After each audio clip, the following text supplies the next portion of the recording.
Stewart, and I'm the Chief Communications and Community Relations Officer for DeKalb County Schools. How this is going to work, Dr. Green will make a brief statement, and then we will open it up to the media for questions, media-only questions. So at this time, Dr. Green, and if Cabinet and board members come forward.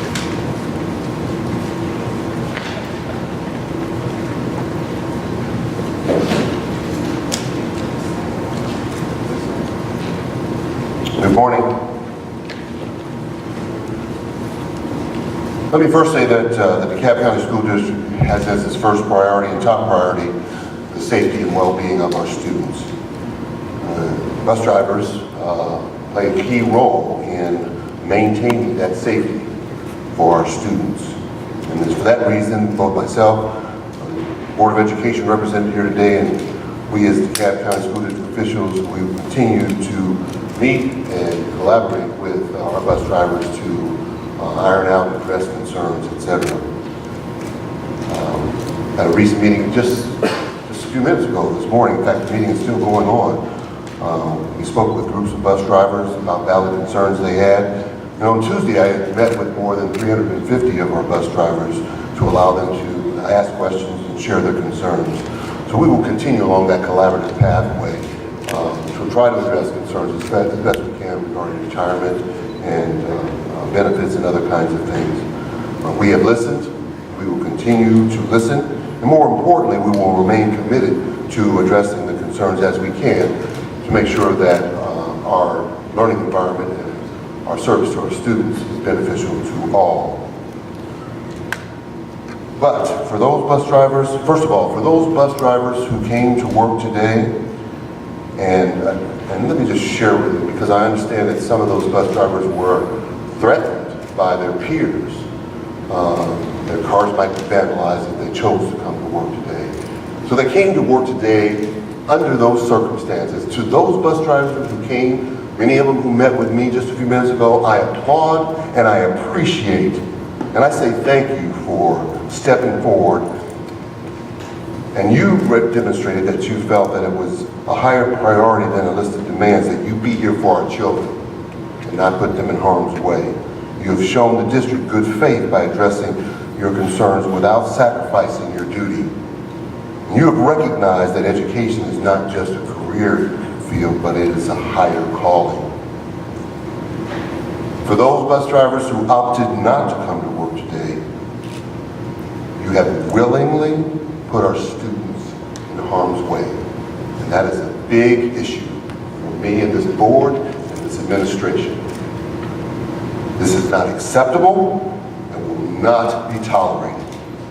Your actions will have consequences and there will be repercussions for putting our children in harm's way. Every day missed by a bus driver due to the sick out, I am requiring a doctor's note to validate that absence. Again, our first priority is always the safety and well-being of our students, and to ensure that safety, it requires that everyone work together to do so. The DeKalb County School District is a deep teaching and learning organization. Today's actions have proven that we will remain faithful to that goal regardless of the adversity that we face. We remain resolved, we remain resolute in our commitment to our children. That is my opening statement, and I will answer questions. Dr. Green, how many school bus drivers called out yesterday for today? I'll give you a percentage, about 42%. Okay. And can you explain what the contingency plan was? Did you guys, when you started getting sick calls yesterday, you had sort of a reserve of drivers in place? We start with our backup drivers. That begins with the process. And then we also reached neighboring districts and called upon them to assist us with the drivers that they had.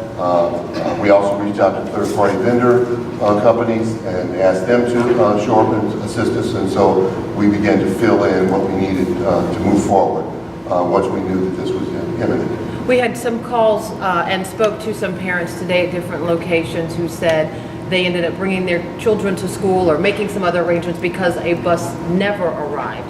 what do you say to those parents? And do you have a sense of how often that happened? Have you been able to gauge how many students were not picked up when they were expecting to be picked up at a bus stop?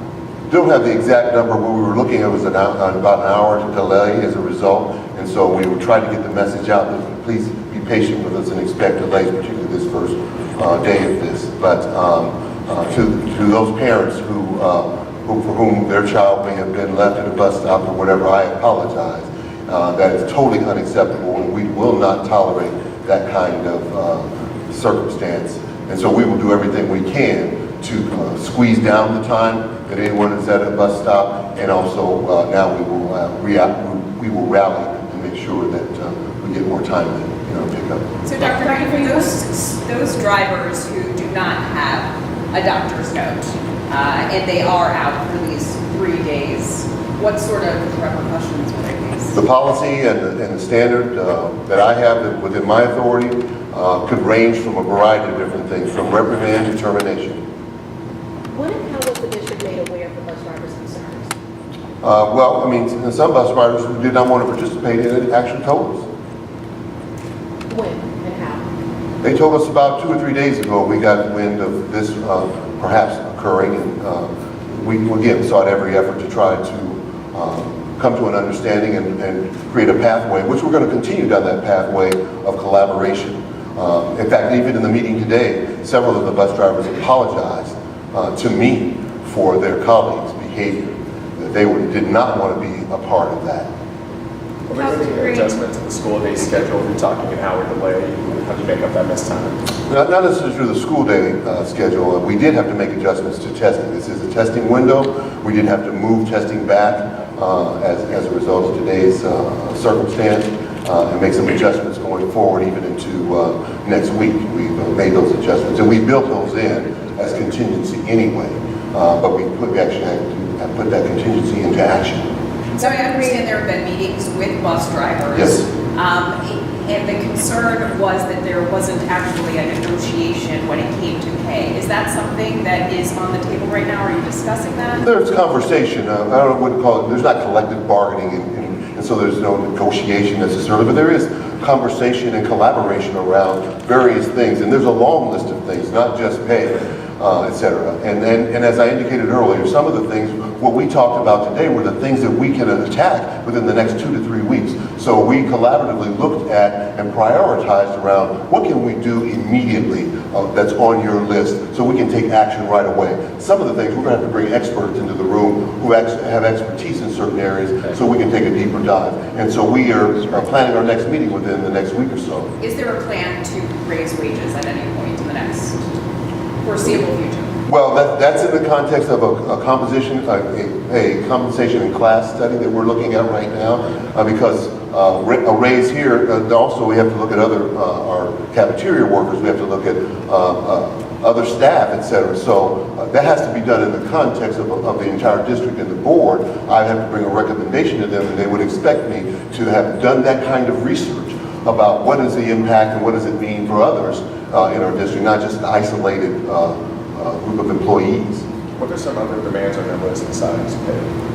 Some of them dealt with, again, like potholes in a particular depot area, lighting in an area for safety, areas in terms of accessibility to restroom at given times, those kinds of things. We also looked at even some things like celebration. I understand at one point bus drivers had their own recognition for perfect attendance and the best bus driver of the year. Some were back in 2012 or whatever, that went away. We're going to bring that back and make sure that they have not only the overall district celebration and recognition, but there's one for bus drivers in which we come together, board members are there, I'm there, and we celebrate what they have done as an entity to themselves. Dr. Green, what's the contingency plan for tomorrow and Monday if the sick out continues? Well, we will continue. We have a very detailed, laid out 5-tiered plan that involves a variety of different things. Some of them that I did mention, some of them have to do with, we will continue to work with in collaboration with. I want to thank the city of Decatur, Decatur City Schools. They helped us out with additional buses and drivers. We also are reaching out to our other neighboring districts to work with us. We also have a third-party vendor that we are having conversation with, and we will pull in if necessary. I'm pleased, though, we were able to make it at least through the day today, but the delay is something that put our kids at risk. I'm very concerned about that, and it's totally unacceptable. It's hard to say you care about kids and then you put kids out on the street and unsupervised.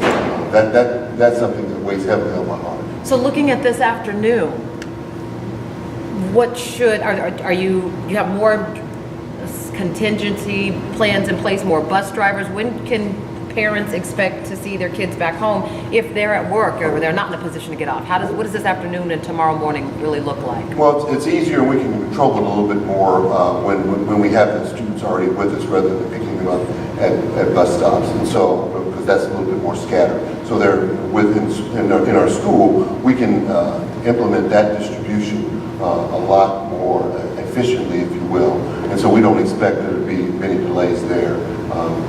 Joshua Williams, my Chief Operations Officer, you want to speak to that? Good morning. My name is Joshua Williams. Support the school district as the Chief Operating Officer. Currently, we do anticipate that the delivery back home will be much more streamlined and efficient than the pickups this morning.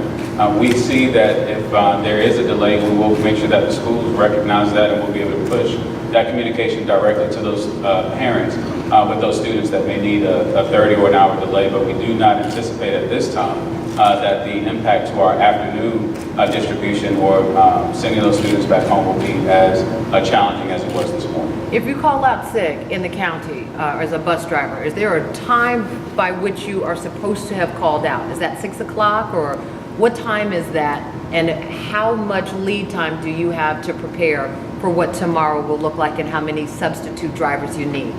Typically, if you call out sick, we ask them to call as early as possible. Many of them will call the night before. They have direct contact with their supervisors. Did most call out yesterday? Most of them called early this morning.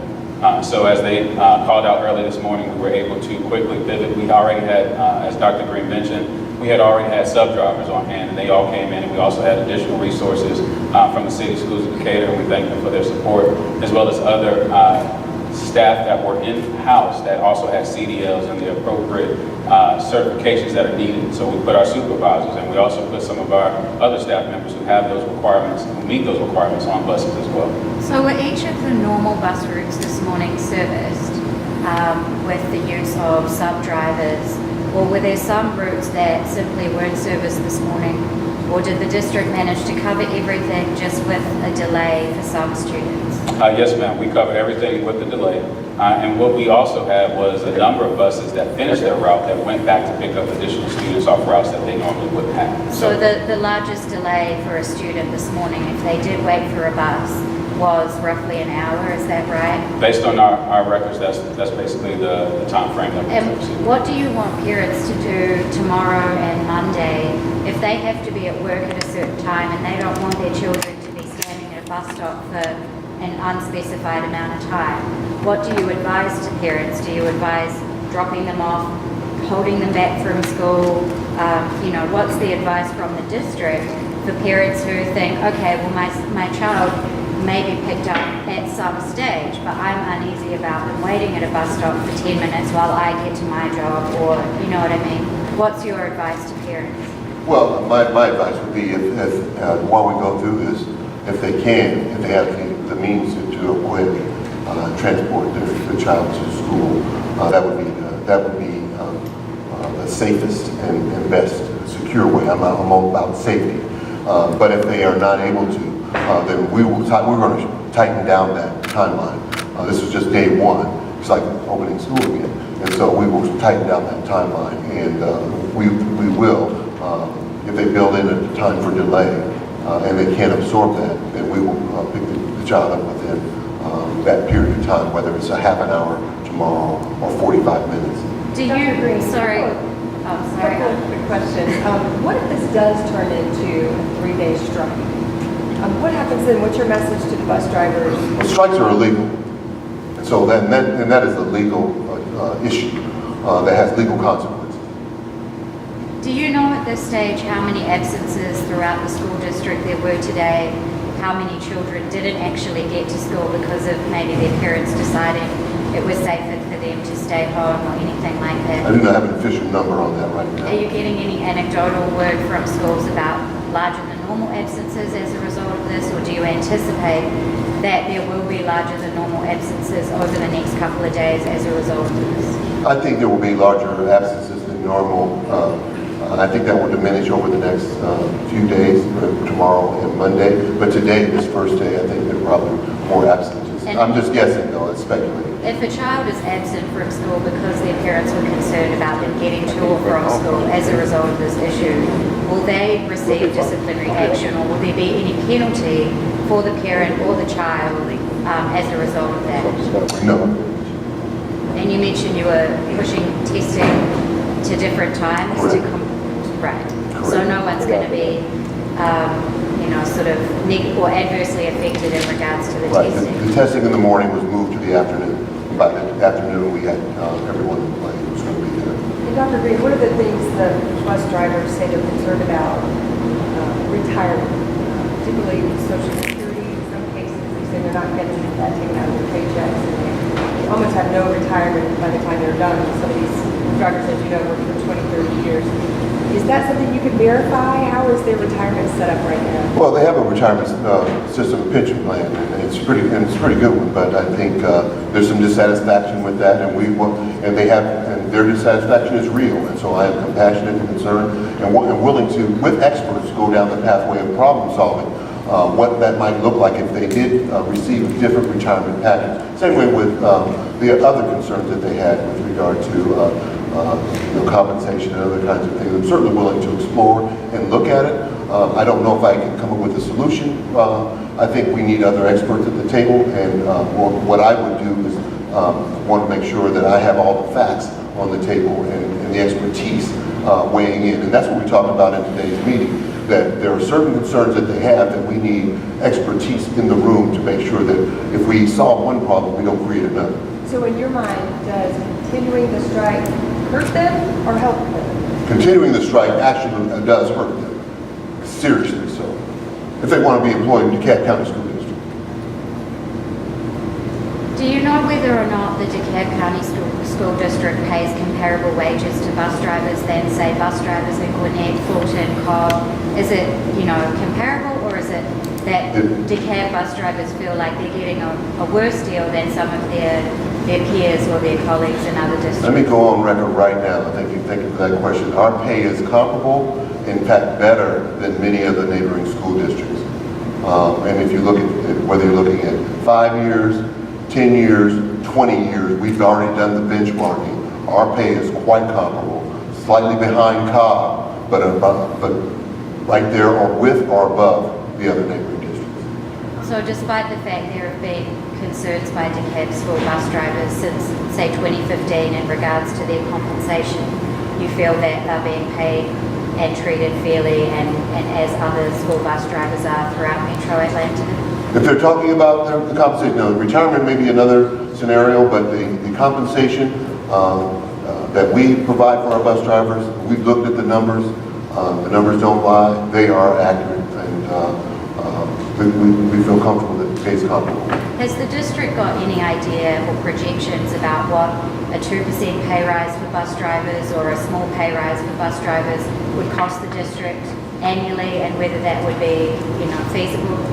No, we have not gone down that path, but I will say this, that we have, over the last several years have given raises at 3% and at 2.5% to not only just to our bus drivers, but to all staff. And so I think this board has supported me and my recommendations and continues to support me for our teachers, for our bus drivers, for staff. We have in sometimes in cases mid-year, we have come to the table and they have supported me in raises. Dr. Green, Last question. how were parents notified and when did that happen? We began a series of robocalls in terms of this adverse employment action that has taken place. We started notifying parents right away. Some parents heard before we had notified them, but we had robocall, we had emails going out and also through our social media, let them know that this is our game plan to respond if this should occur. Thank you, everybody. Thank you.